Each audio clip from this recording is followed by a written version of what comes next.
That is change in the demand and market equilibrium. Next topic क्या है?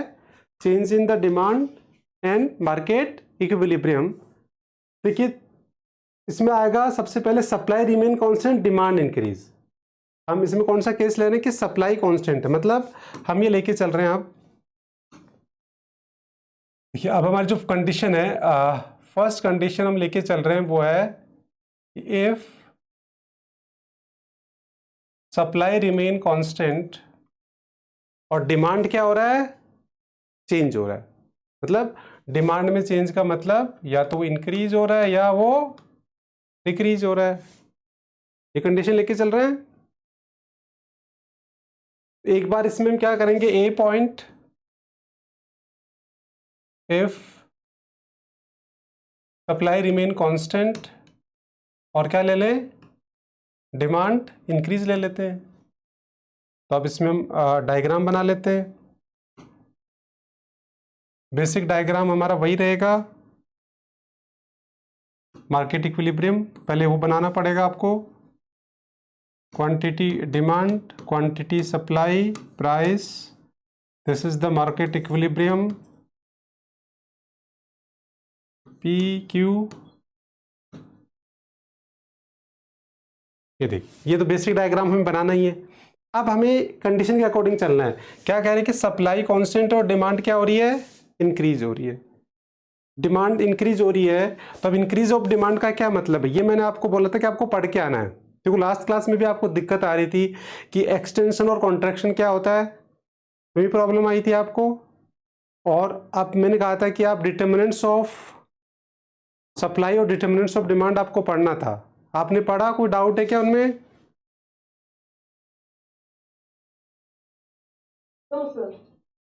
तो determinants of demand और supply दोनों आपको पढ़ने थे, और उसके बाद आपको अब दिक्कत नहीं आनी चाहिए। अब आप बता सकते हो, इसका आंसर दीजिए कि what do mean by increase in demand in this diagram. Diagram के थ्रू बताइए कि इस डायग्राम में आप इंक्रीज इन डिमांड को कैसे शो करेंगे। How to show the increase in demand in this. ये हॉरिजॉन्टली हम लोग तो मतलब बेसिकली जो प्राइस वाला जो सेक्शन है उसमें से एक लाइन आगे खींचेगी, डॉटेड लाइन, और वो हाँ ठीक है, एग्जैक्टली सर। खींच दिया। अब आगे बताओ। क्या ये आगे, ये आगे खींच दिया हमने, अब क्या करें? बस ये हो गया। मान लो ये डी है, अब D1 किधर जाएगा? इधर जाएगा, राइट या लेफ्ट? राइट वर्ड जाएगा। आप ये कहना चाह रहे हैं? Yes sir. ये डी से D1। तो देखो ये बिल्कुल सही है कि ऑन द सेम प्राइस। देखो आप प्रॉपर आंसर क्या होगा कि what do mean by the increase in demand on this diagram. तो इसका मतलब क्या होगा, ऑन द सेम प्राइस। तो आपको पहले ये करना ही पड़ेगा, सेम प्राइस आपको ये एक्सटेंड करनी पड़ेगी। On the same price when demand curve shift rightward. ये this is the perfect answer.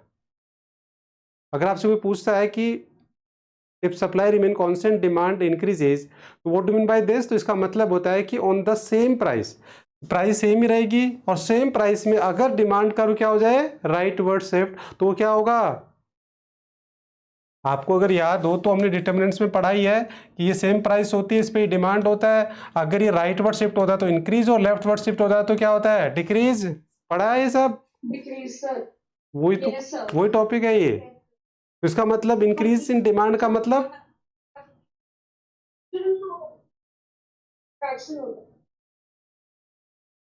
rightward shift, increase in demand, it means rightward shift of the demand curve on the same price। ये भी जरूरी बोलना है, क्योंकि इसमें price क्या रहती है, सेम प्राइस पे ही अगर राइटवर्ड शिफ्ट होगा तो इंक्रीज माना जाएगा। प्राइस चेंज होती ही नहीं है, प्राइस को कांस्टेंट ही तो रखते हैं हम। तो ये हमारे पास हो गया। अब ये होने से ये तो आपने बता दिया कि इंक्रीज इन डिमांड हो गया। अब इसके जो इंपैक्ट आएंगे वो दो तरीके के इंपैक्ट आएंगे।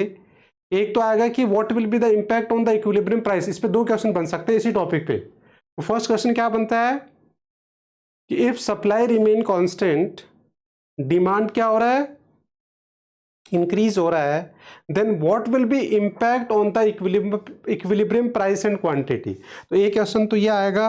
तो इसके लिए तो आपको क्या करना है, एक टेबल बनानी है, उस टेबल से आप इसका आंसर लिख सकते हैं। तो देखिए हमने इसकी एक टेबल बना ली यहाँ, एक्सप्लेनेशन बॉक्स। तो यहाँ तो हम पॉइंट्स ले लेंगे, यहाँ हम ले लेंगे ओरिजिनल पॉइंट्स। देखिए ओरिजिनल,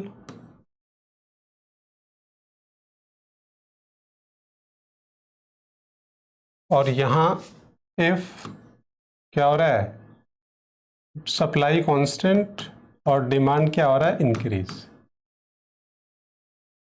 देखिए ये था ओरिजिनल। अब क्या हो रहा है, ये न्यू इक्विलिब्रियम आ गया, इससे E1, क्योंकि अब क्या होगा, जैसे डिमांड शिफ्ट होगी तो नया इक्विलिब्रियम यहाँ होगा, यहाँ से हम परपेंडिकुलर डालेंगे तो ये Q से Q1 और ये P से P1। यस और नो, यहाँ तक क्लियर है क्या? जैसे हमारा डिमांड शिफ्ट होगा तो ये इंटरेक्शन अब यहाँ जाके हो रहा है, तो नया इक्विलिब्रियम आ जाए, जिसको हमने E से E1 लिख दिया। क्वांटिटी जो है वो Q से Q1 हो गया और प्राइस P से P1। यहाँ कोई दिक्कत? No sir. अब इसको हम देखो एक्सप्लेनेशन बॉक्स में कैसे लिखेंगे, पॉइंट्स। अगर हम सबसे पहले लें, यहाँ ले रहे हैं प्राइस ले लेते हैं, प्राइस का पॉइंट। तो प्राइस ओरिजिनल कितनी थी, ओपी, फिर क्या हो गया, ओपी 1, यस और नो? Yes sir. तो प्राइस बढ़ी है। देन फिर क्या हुआ है, क्वांटिटी। अगर हम क्वांटिटी की बात करें तो पहले क्या था, OQ, नाउ अब क्या हो गया, OQ1। देन हम लेते इक्विलिब्रियम, इक्विलिब्रियम को देखेंगे तो इक्विलिब्रियम क्या हो गया, पहले था E और अब क्या हो गया, E1। आ रहा है समझ में? Yes sir. अब यहां हम लिखेंगे इसका रिजल्ट, क्या लिखेंगे, रिजल्ट। तो बताओ रिजल्ट क्या आया? सर सप्लाई, डिमांड के साथ साथ सप्लाई भी बढ़ाती ताकि वापस से इक्विलिब्रियम पॉसिबल हो सके। नहीं नहीं, इसका यहाँ तो सप्लाई तो कॉन्स्टेंट ही रखनी है ना, तो एज्यूम करके चल रहे हो। तो अब इसमें रिजल्ट क्या आया, इसमें रिजल्ट आ गया, रिजल्ट क्या आ गया, क्यू भी इंक्रीज हुआ एंड प्राइस भी इंक्रीज हो गया। ये रिजल्ट आ गया, प्राइस और क्वांटिटी दोनों बढ़ गई। देखो ये क्वांटिटी पहले यहाँ थी, अब ये हो गई, तो क्वांटिटी बढ़ गई, प्राइस पहले यहाँ था अब यहाँ चला गया। तो इसका मतलब रिजल्ट क्या आ गया, तो अब हमारे पास आंसर क्या आ गया। क्वेश्चन आता है कि if supply remain constant, demand increase, then what will be impact on the equilibrium price and quantity. Question हमारा यह था कि इक्विलिब्रियम जो इक्विलिब्रियम प्राइस है और इक्विलिब्रियम क्वांटिटी, इस पे क्या फर्क पड़ा। तो हमारा आंसर क्या आ गया, क्या आंसर आया, प्राइस भी बढ़ गई और क्वांटिटी बिल्कुल बढ़ गई। उसी को हमने कैसे दिखा दिया, डायग्राम से दिखा दिया, टेबल से दिखा दिया और रिजल्ट दिखा दिया। बताइए फर्स्ट क्वेश्चन इसका क्लियर है क्या? Yes sir. देखिए फर्स्ट क्वेश्चन का आंसर यहाँ लिखा हुआ है, the effect of increase in demand on the equilibrium price and quantity. तो ये देखो सारा बना के, प्राइस एंड क्वांटिटी इंक्रीजेस, ये सब कुछ यहाँ बता रखा है। क्लियर? अब यहाँ स्पेस उड़ा हुआ है, यहाँ में आंसर कुछ लिखना है। सेकंड क्वेश्चन बनता है ये, chain of effect of increase in demand, ये सेकंड क्वेश्चन बनता है। तो देखिए अब इसमें सेकंड क्वेश्चन भी बहुत इंपॉर्टेंट होता है। दो तरह के क्वेश्चन बनते हैं इसमें, एक तो यह आ गया इम्पैक्ट वाला, दूसरा आता है चेन ऑफ इफेक्ट वाला। तो अब इसमें चेन ऑफ इफेक्ट क्या आया, कोई बता सकता है, किसी को कुछ आइडिया है? चेन ऑफ इफेक्ट तो वही हुआ ना, जैसे एक चीज पे इफेक्ट हुआ फिर उसी इफेक्ट हुआ।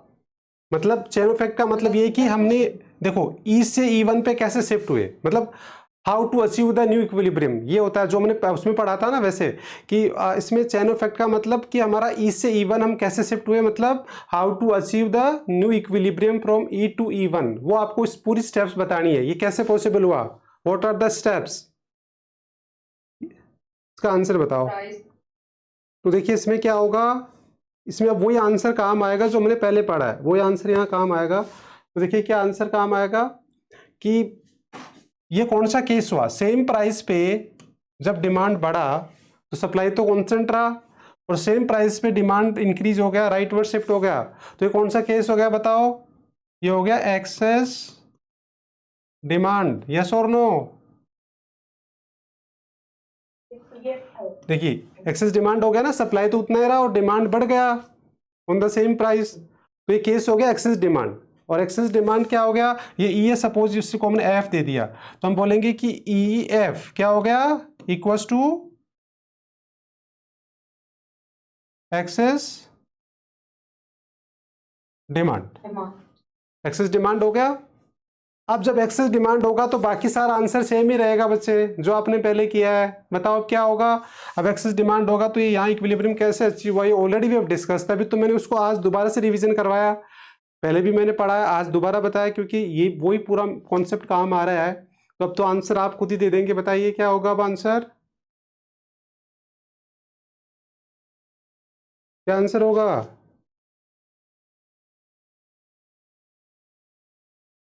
अब एक्सेस डिमांड होगा तो नया इक्विलिब्रियम अचीव हुआ, कैसे हुआ,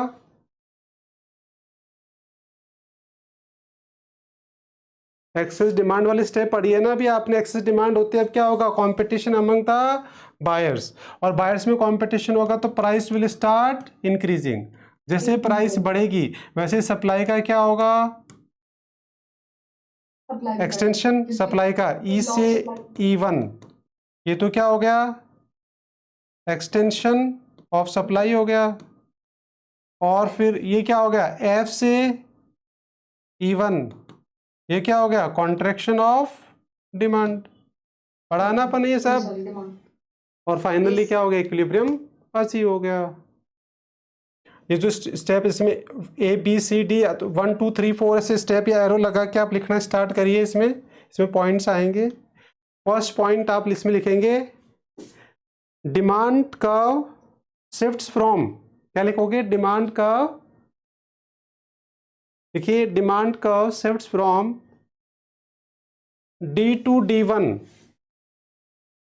demand curve shifts from D to D1 on the same price,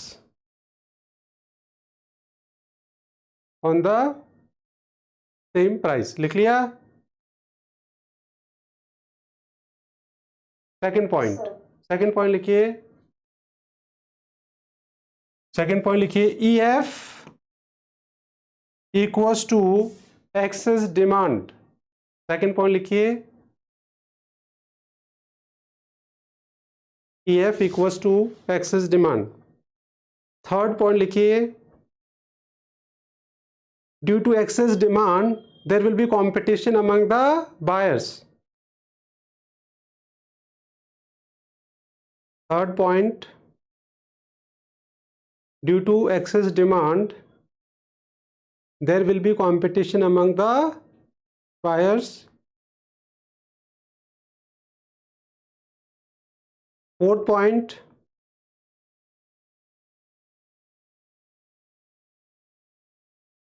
due to the क्या, यहाँ पर एफ क्या डिनोट कर ई एफ मतलब ये वाला स्पेस ले रहे हैं हम, ये ई पॉइंट इक्विलिब्रियम है और ये एफ, इसको एफ पॉइंट दे दिया, तो this is the E F, मतलब ये पूरा एरिया क्या है, एक्सेस डिमांड। तो ई एफ का मतलब यहाँ क्या है, ये वाली पूरा ये गैप, इसको दिया नाम। तो E F equals to excess demand हो गया। और नेक्स्ट पॉइंट आपने लिखा है कि एक्सेस डिमांड क्या हुआ, due to the excess demand there will be competition among the buyers. Next point लिखिए, due to the competition price will start increasing. Next point, due to the competition price will start increasing. Next point लिखिए, due to the competition price will start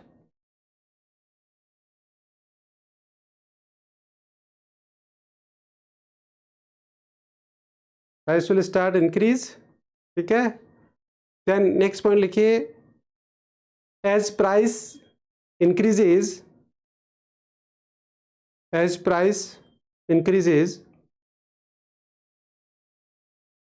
there will be extension of supply from E to E1, there will be extension of supply from E to E1, E2 E1 and contraction of demand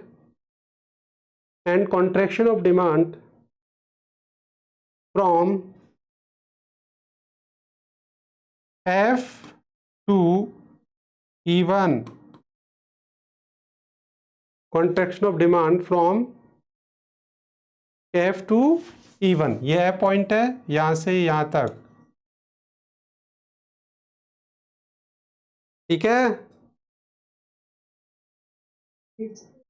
next point लिखिए। Next point आपको लिखना है, that is, अब आप लिख लो इसमें E1, ऐसे लिखो E1 इक्वल्स टू क्या हुआ, new equilibrium, P1 is new equilibrium price and Q1 is new equilibrium quantity। एक ही पॉइंट बना लो आप।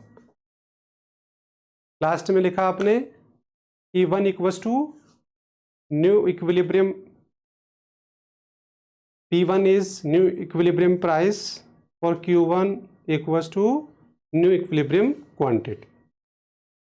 ये पॉइंट पूरा कंप्लीट हो गया। एक पॉइंट हमारा कंप्लीट हो गया ये वाला, the effect of decrease in demand on the equilibrium, sorry ये वाला इंक्रीज वाला पूरा हो गया हमारा कंप्लीट। दोनों पार्ट कंप्लीट कर लिए कि अगर सप्लाई कांस्टेंट रहे और डिमांड क्या हो जाए, इंक्रीज, देन उस पर दो टाइप के क्वेश्चन बनते हैं। फर्स्ट क्या बनेगा, ये वाला A, the effect of increase in demand on the equilibrium price in quantity, ये आ सकता है। और सेकंड क्या आएगा, चेन ऑफ इफेक्ट आ सकता है। दोनों क्लियर हो गए क्या बच्चों? यस। तो अब बाकी का आंसर आप दोगे। अब अगर ये क्लियर हो गया तो नेक्स्ट पूरा का पूरा आंसर देखना, अब आप फटाफट दे दोगे।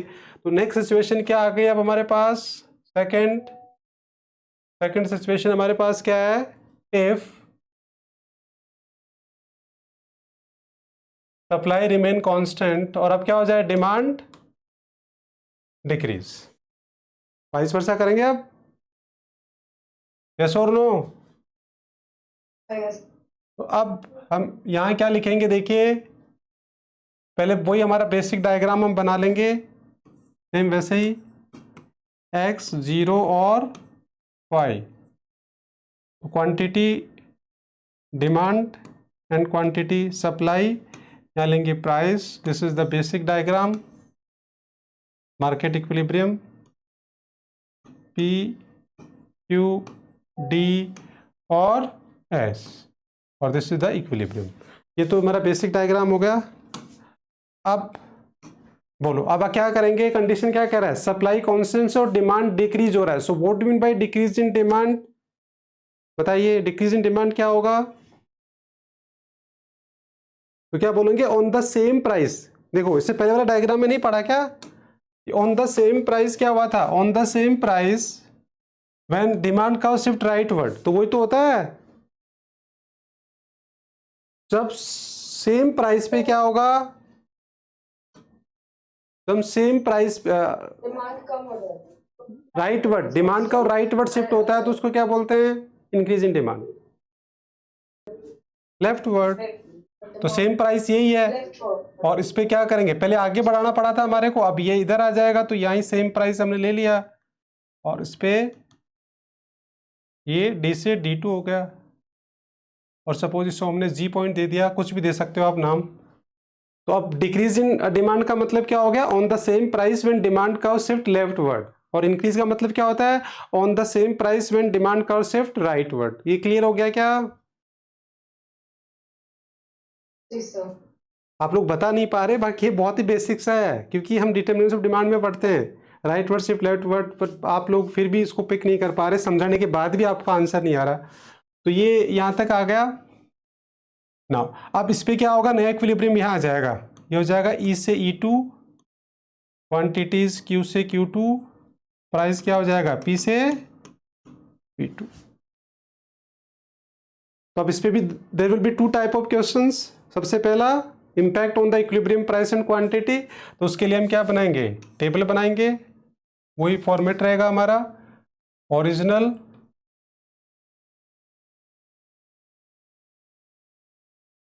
ओरिजिनल पॉइंट्स, और इफ सप्लाई रिमेन कांस्टेंट और डिमांड क्या हो जाए, डिक्रीज। तो देखिए सबसे पहले क्या था, प्राइस ले लेते हैं हम। प्राइस में पहले क्या था, पी, अब क्या हो गया, ओपी 2। फिर हम लेते हैं क्वांटिटी,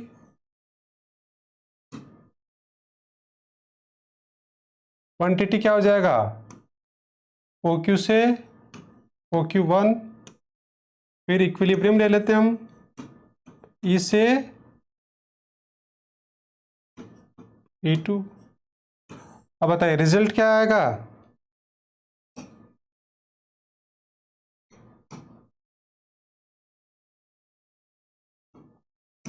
रिजल्ट क्या होगा,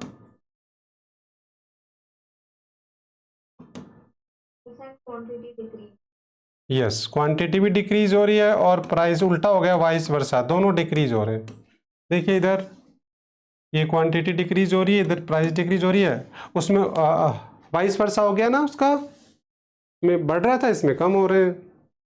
तो फर्स्ट क्वेश्चन का आंसर तो आपके सामने आ गया कि supply remain constant, demand decreases, then what will be impact on the equilibrium price and quantity. तो आप क्या बताओगे कि प्राइस और क्वांटिटी दोनों क्या हो जाएंगे, डिक्रीज हो जाएंगे, यस और नो।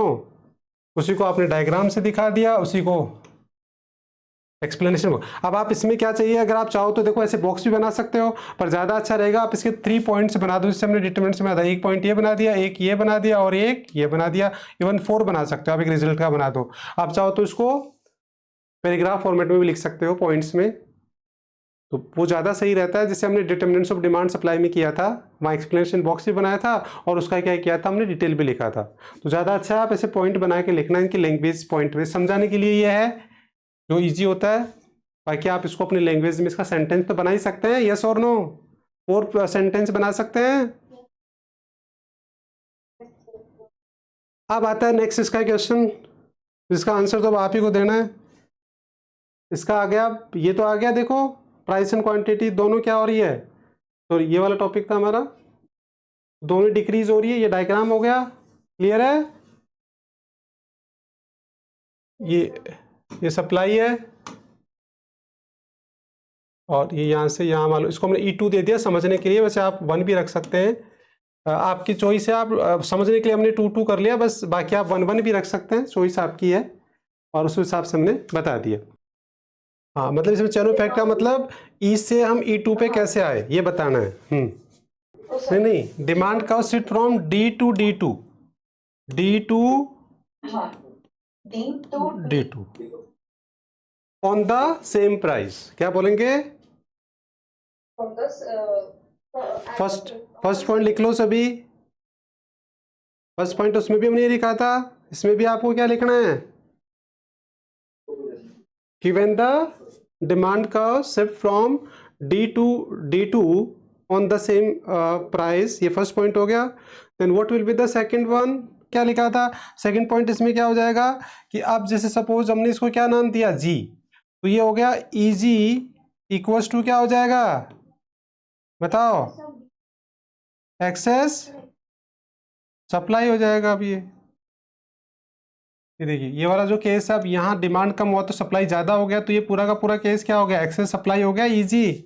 तो सेकंड पॉइंट क्या हो जाएगा, EG इक्वल्स टू, जैसे उसमें हमने लिखा था EF इक्वल्स टू क्या था, एक्सेस डिमांड, तो अब यहाँ क्या लिखेंगे, EG equals to third point क्या बनेगा बताइए, to excess of supply there will be competition in sellers. अरे सप्लाई ज्यादा होगा तो सेलर्स में कंपटीशन होगा, और डिमांड ज्यादा होता है तो बायर्स में होता है, करेक्ट।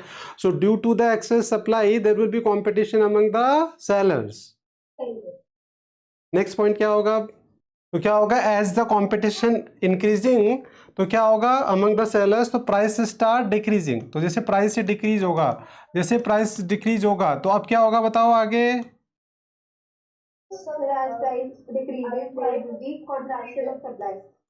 तो देखिए कॉन्ट्रैक्शन ऑफ सप्लाई होगा फ्रॉम E to E1, क्या होगा, जैसे प्राइस डिक्रीज होगी तो यहाँ E से E2 क्या होगा, there will be contraction of supply, and उसके बाद क्या होगा, G2E2 क्या होगा, एक्सटेंशन ऑफ डिमांड। तो यहां देखिए ये यहां से यहां डिमांड बढ़ रहा है और सप्लाई क्या हो रहा है, कम हो रहा है। फिर आगे क्या होगा, E2 इक्वल्स टू क्या लिख दोगे, E2 equals to the new equilibrium price, P2 equals to new equilibrium, equilibrium, E2 equals to new equilibrium, P2 मतलब new equilibrium price और Q2 equals to new equilibrium quantity। तो बच्चे एक बार बस एक ही इसमें समझना होता है, एक फर्स्ट वाला समझ में आ गया, सेकंड वाला वाइस वर्सा। अब देखना आगे सारा बहुत इंटरेस्टिंग, मतलब अगर ये आपने समझना स्टार्ट कर दिया, बिलीव मी ये सबसे इंटरेस्टिंग चैप्टर होगा आपका। इसमें याद कुछ भी नहीं करना होता है, केवल समझना होता है और अपनी लैंग्वेज में क्या होना, डेवलप करना होता है। तो आई होप ये दोनों पॉइंट समझ में आए क्या आपको।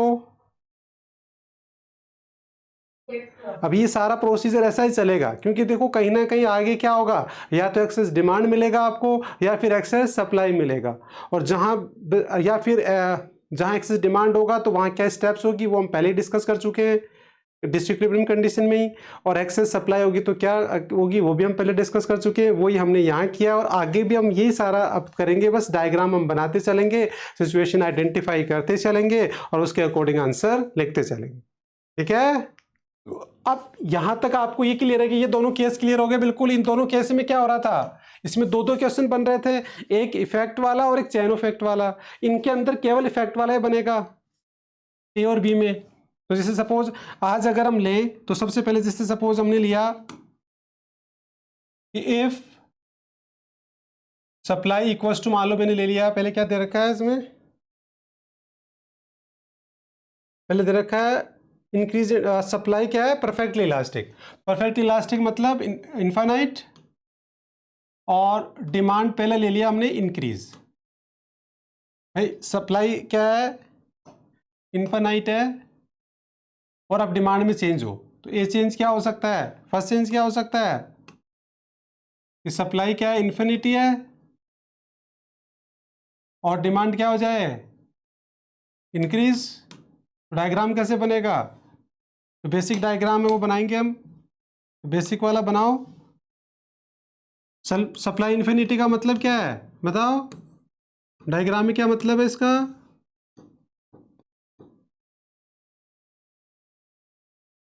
बोलो बच्चे। सप्लाई इन्फिनिटी का मतलब ये है, supply parallel to X axis, ये तो मतलब होता है। इलास्टिसिटी ऑफ सप्लाई में सब में पढ़ा हमने, इलास्टिसिटी ऑफ सप्लाई में पढ़ा हमने, डिग्री ऑफ इलास्टिसिटी उसमें पढ़ा है। तो ये सप्लाई इन्फिनिटी का मतलब ये है, तो ये पहले बना दिया कि अगर सप्लाई इन्फिनिटी है, ठीक है। अब मार्केट इक्विलिब्रियम, ये सपोज इनिशियली मार्केट इक्विलिब्रियम है, डिमांड इक्वल्स टू सप्लाई, ये मार्केट इक्विलिब्रियम है। अब कंडीशन क्या कह रहा है कि डिमांड क्या हो जाए, इंक्रीज। तो डिमांड इंक्रीज का मतलब क्या है यहां बताओ, what do mean by increase in demand in this diagram. Sir आगे शिफ्ट हो जाएगा, बिल्कुल राइट वर्ड शिफ्ट हो जाएगा, राइट वर्ड शिफ्ट हो जाएगा। इंक्रीज इन डिमांड का मतलब क्या होता है, ऑन द सेम प्राइस, जब डिमांड क्या हो जाए राइट वर्ड शिफ्ट, डिक्रीज का मतलब लेफ्ट वर्ड शिफ्ट। तो इतना बेसिक आंसर नहीं दे पा रहे आप, जो डिमांड सप्लाई का बेसिक्स है भाई। डिमांड सप्लाई में हम ये बहुत अच्छे से पढ़ते हैं, कॉन्ट्रैक्शन, एक्सटेंशन, इंक्रीज और डिक्रीज, ये बहुत अच्छे से पढ़ते हैं।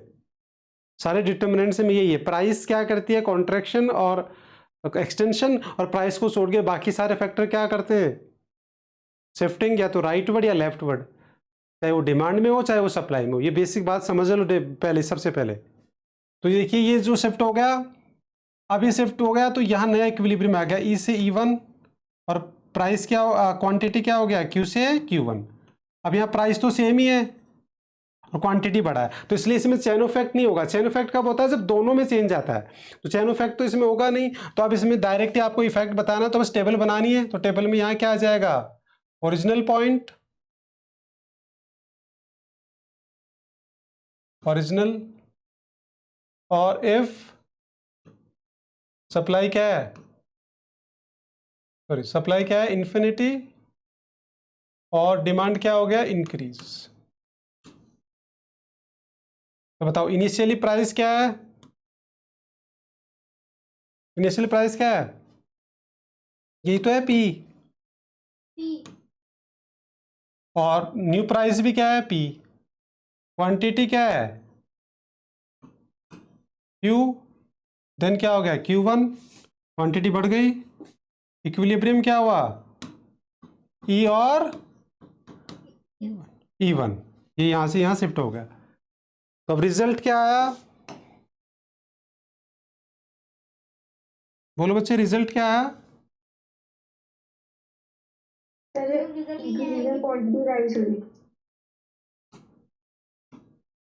रिजल्ट क्या आया, equilibrium quantity rises. Result equals to क्या हो गया, प्राइस तो कांस्टेंट रहा और क्वांटिटी क्या हो गई, बढ़ गई, यही तो रहा। रिजल्ट में हम क्वांटिटी, भाई हम तो impact on the equilibrium price और क्वांटिटी देखते हैं इसमें, effect of on the equilibrium price, तो प्राइस तो सेम ही रहा और क्वांटिटी क्या हो गई, बढ़ गई। देखिए सम एक्सेप्शनल केस में आइए, फर्स्ट चेंज इन डिमांड, यहाँ लिखा हुआ जो मैंने समझाया कि change in demand when supply perfectly elastic, और सबसे पहला केस क्या है, इंक्रीज इन डिमांड, कि सप्लाई परफेक्टली इलास्टिक है और इन डिमांड इंक्रीज। तो देखिए डायग्राम में बन गया, this is the supply which is perfectly elastic, दिख रहा है ये परफेक्टली इलास्टिक सप्लाई दे रखी है। अब इसमें पहले डिमांड ये था, ये इक्विलिब्रियम है, this is the initial equilibrium E. अब क्या हुआ, डिमांड बढ़ गया, मतलब राइट वर्ड शिफ्ट हो गया, तो ये क्या हो गया, नया इक्विलिब्रियम आ गया, इसे E1, ये क्वांटिटी, तो यहाँ लिखा हुआ देखो, new equilibrium is determined E1, price OP, quantities Q1, और इसका ये बॉक्स बना दिया हमने कि प्राइस तो P से P1 नो चेंज, क्वांटिटी क्या हो गया Q से Q1, result equilibrium quantity rises. तो लिख सकते हैं, तो इस पे एक ही टॉपिक, एक ही क्वेश्चन बनता है इफेक्ट वाला केवल, ठीक है। अब उसके बाद फिर सेकंड कंडीशन क्या होगी, अब क्या होगा, डिमांड डिक्रीज, क्या हो जाएगा, तो अब हम पढ़ रहे हैं सेकंड कंडीशन कि जहां इफ सप्लाई क्या है इंफिनिटी और डिमांड क्या हो जाए डिक्रीज। तो पहले बेसिक डायग्राम बना लो,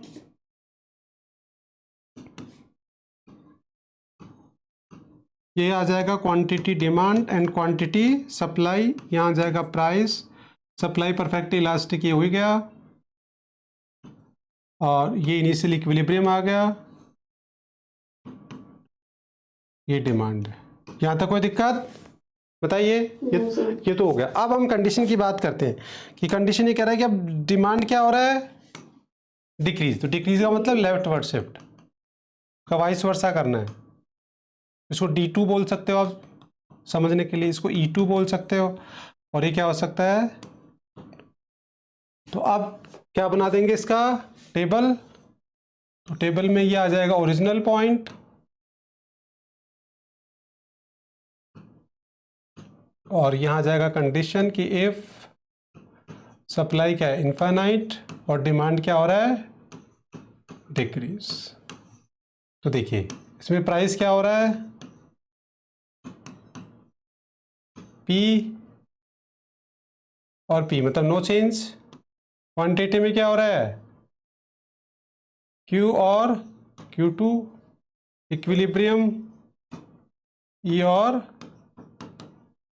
E2, बना सकते हैं हम टेबल। अगर अब ये बन गया तो रिजल्ट क्या लिखेंगे, सर प्राइस कांस्टेंट और क्वांटिटी फॉल्स। प्राइस तो अब कांस्टेंट है और इसमें क्वांटिटी, उसका वाइस वर्सा हो गया, क्वांटिटी इसमें डिक्रीज, जबकि उससे पहले वाले में क्या रिजल्ट आया था, प्राइस कांस्टेंट थी क्वांटिटी बड़ी थी, जस्ट अपोजिट, ये हो गया। अब इसी को आप चाहो तो नोट से देख लो, डिक्रीज इन डिमांड, उसका इफेक्ट इन क्वांटिटी डिमांड और इक्विलिब्रियम पे क्या होगा, ये डायग्राम है और ये का एक्सप्लेनेशन। देखिए कोई डाउट है इसमें, क्लियर है एंजेलिना, क्लियर है क्या ये? जी सर। नो, अगर अब ये क्लियर है तो अब आगे आंसर आप लोग देंगे। यह केस हो गया। अब चलते हम थर्ड कंडीशन। थर्ड कंडीशन हमारी क्या थी कि अगर सप्लाई क्या रहे अब इक्वल्स टू 0 जीरो, मतलब perfectly elastic, in elastic sorry, perfectly in elastic, inelastic sir, है ना? ये कंडीशन ले रहे हैं, ये थर्ड कंडीशन है। अब इसमें ए पॉइंट आएगा, फर्स्ट क्या आएगा कि इफ सप्लाई तो क्या है और डिमांड सपोज इंक्रीज हो गई, क्या हो गई? सप्लाई इज इन इलास्टिक और डिमांड इंक्रीजेज। तो अब तो आपको तो समझ में आ रहा होगा क्या करेंगे हम। Yes sir. अब डायग्राम बना लेंगे हम बेसिक।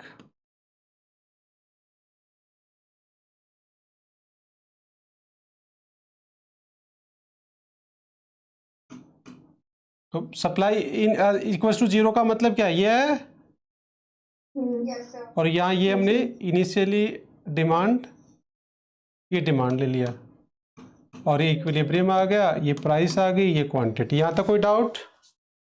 पहले हमने सप्लाई को क्या माना था? Perfectly elastic. आप क्या माने? Perfectly in elastic. अब कंडीशन क्या कर रहा है कि डिमांड इंक्रीज हो रही है। क्या हो रही है? इंक्रीज। तो डिमांड इंक्रीज का मतलब राइटवर्ड शिफ्ट, तो ये ऊपर चला जाएगा। तो ये हमने इसको क्या कर दिया? इंक्रीज कर दिया। इसका मतलब ये हो गया राइटवर्ड, डी से D1, इक्विलिब्रियम क्या हो जाएगा? ई से E1। अब बताओ रिजल्ट क्या आएगा? दिख रहा है आपको रिजल्ट? Yes sir. यहाँ बना दो ये ओरिजिनल, यहाँ इफ सप्लाई के इक्वल्स टू जीरो और डिमांड क्या हो जाए? इंक्रीज। तो बताइए इनिशियली जो प्राइस है तो P और क्या हुआ? P1। क्वांटिटी जो है वो क्या रही? नो चेंज, Q और Q। और इक्विलिब्रियम इसे E1। रिजल्ट क्या आया?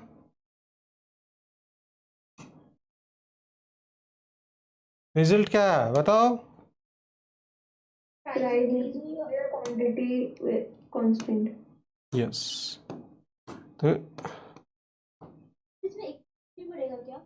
भाई इक्विलिब्रियम तो बढ़ेगा ना, इससे इवन हो गया ना इक्विलिब्रियम। बट रिजल्ट क्या आ गया कि प्राइस क्या हो गई? इंक्रीज, और क्वांटिटी क्या रहा?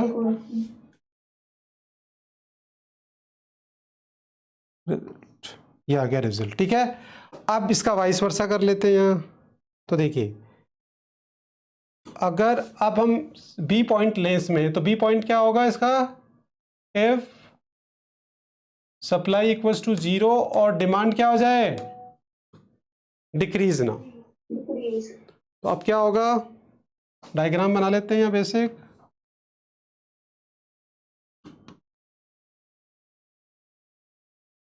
Quantity demand and quantity supply price. ये सप्लाई क्या होगी? इन्फिनिटी। ये इनिशियली हमने इक्विलिब्रियम ले लिया, ये हमने प्राइस, और ये डिमांड, और ये सप्लाई, यहाँ तक, और ये इक्विलिब्रियम। यहाँ तक क्लियर है?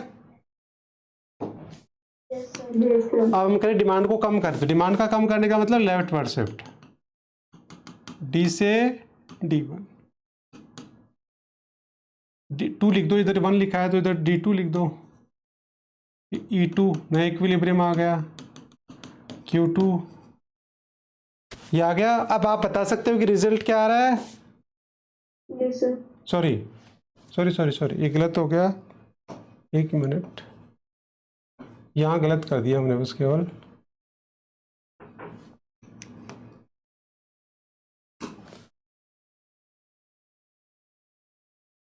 तो यहाँ तक तो ठीक था।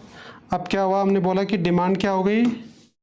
डिक्रीज, मतलब लेफ्टवर्ड शिफ्ट हो गया ये डिमांड, डी से D2। अब नया इक्विलिब्रियम कहाँ आएगा? यहाँ आएगा ना, मैंने यहाँ कर दिया था। नया इक्विलिब्रियम में आ गया E से E2, प्राइस क्या हो गया? P से P2। अब आप इसका एक्सप्लेनेशन बॉक्स बनाएंगे यहाँ।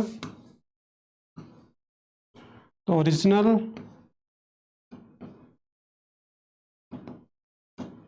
यहाँ आएगा इफ डिमांड क्या है, सॉरी, इफ सप्लाई क्या इक्वल्स टू 0, देन डिमांड क्या हो रहा है, डिक्रीज। प्राइस क्या हुआ बताओ,